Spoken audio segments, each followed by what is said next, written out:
Assalamualaikum warahmatullahi wabarakatuh.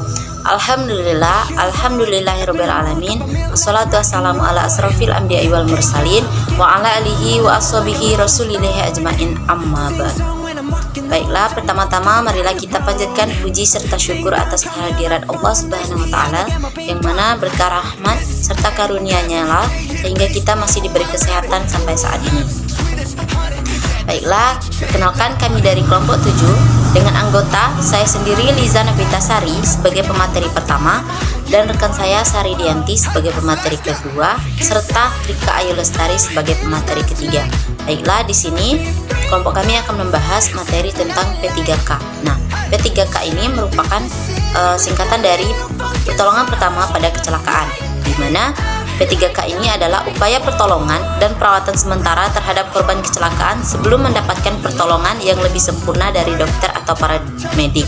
Kemudian pertolongan ini bukan sebagai pengobatan atau penanganan yang sempurna, tapi hanyalah berupa pertolongan sementara yang dilakukan oleh petugas P3K yang pertama melihat korban.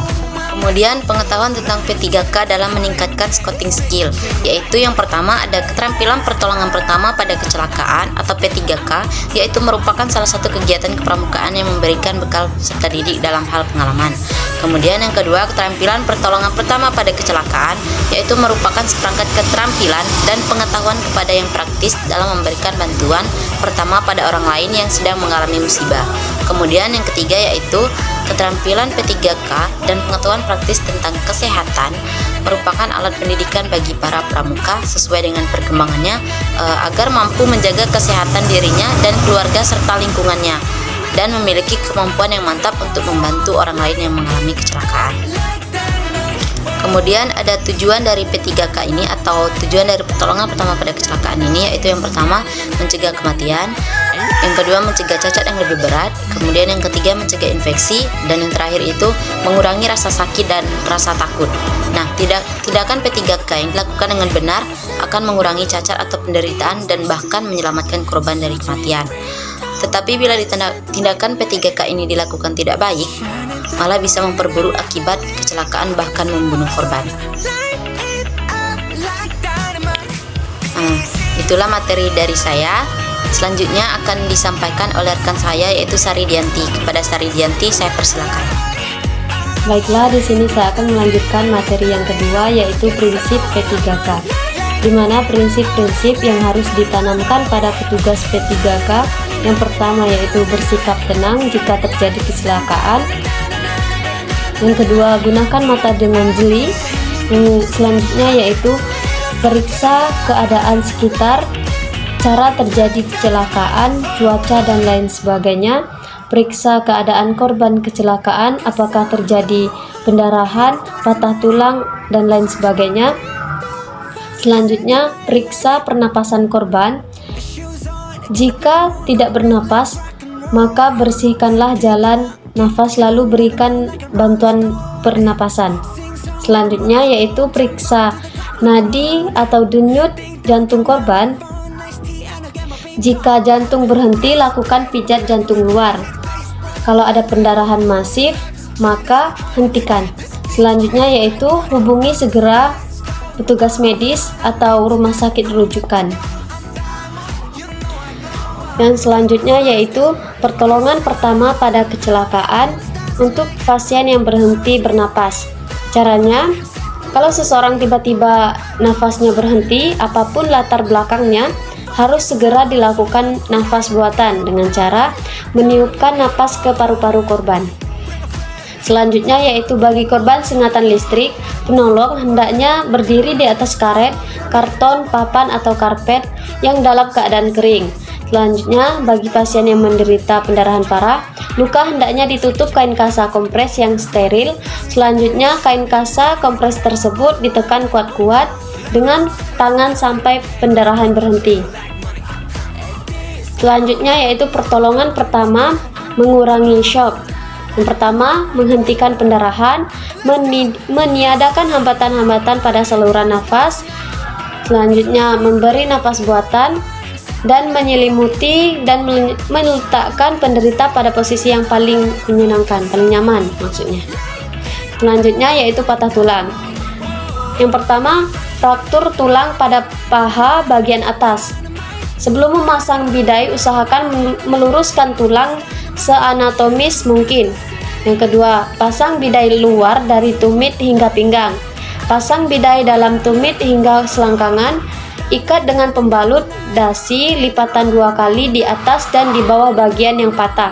Selanjutnya, tulang betis diikat dengan pembalut dari lipatan 1 kali. Yang kedua, lutut diikat dengan pembalut dari dasi lipatan 2 kali. Selanjutnya, tumit diikat dengan pembalut dasi lipatan 3 kali. Nah, bagian yang patah ditinggikan. Selanjutnya yaitu fraktur tulang paha bagian bawah. Pasang bidai luar dan dalam sepanjang tungkai. Pasang bidai dalam dari tumit hingga selangkangan. Ikat dengan pembalut dasi lipatan 2 kali di atas dan di bawah bagian yang patah. Selanjutnya, tulang betis diikat dengan pembalut dasi lipatan 1 kali.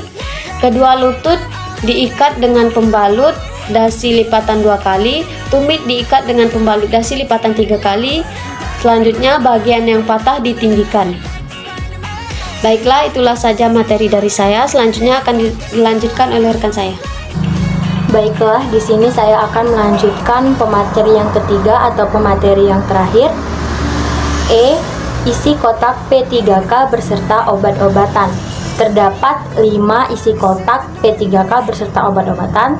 Yang pertama, obat penghilang rasa sakit seperti balsem, minyak kayu putih, dan minyak angin. Kemudian yang kedua, obat luka bakar terdiri dari salep minyak ikan. Yang ketiga, obat luka ringan terdiri dari iodin povidon. Yang keempat, obat penyadar orang pingsan terdiri dari amoniak 25%. Dan yang terakhir, obat pencuci luka terdiri dari larutan antiseptik, alkohol 70%, dan larutan borik. Selanjutnya, berdasarkan American Red Cross, daftar alat-alat yang perlu dipersiapkan di dalam P3K di rumah ada 16. Yang pertama, kasa kompres. Yang kedua, plester luka. Yang ketiga, perekat mikrofor selebar 3 cm. Yang keempat, alkohol swab pad atau lap, tisu, dan antiseptik. Yang kelima, cairan antiseptik. Yang keenam, sarung tangan non-latex ukuran besar. Yang ketujuh, perban atau kasa, pembalut ukuran 5 cm dan 10 cm. Kemudian yang kedelapan, kasa steril ukuran kecil dan ukuran besar. Yang ke-9, mitla. Yang ke-10, pembalut elastis. Yang ke-11, gunting. Yang ke-12, gunting kuku. Yang ke-13, peniti. Yang ke-14, pinset. Yang ke-15, termometer oral non-merkuri. Dan yang terakhir, senter. Baiklah, itulah tadi penjelasan dari materi kami. Terima kasih yang telah menyaksikan. Wassalamualaikum warahmatullahi wabarakatuh.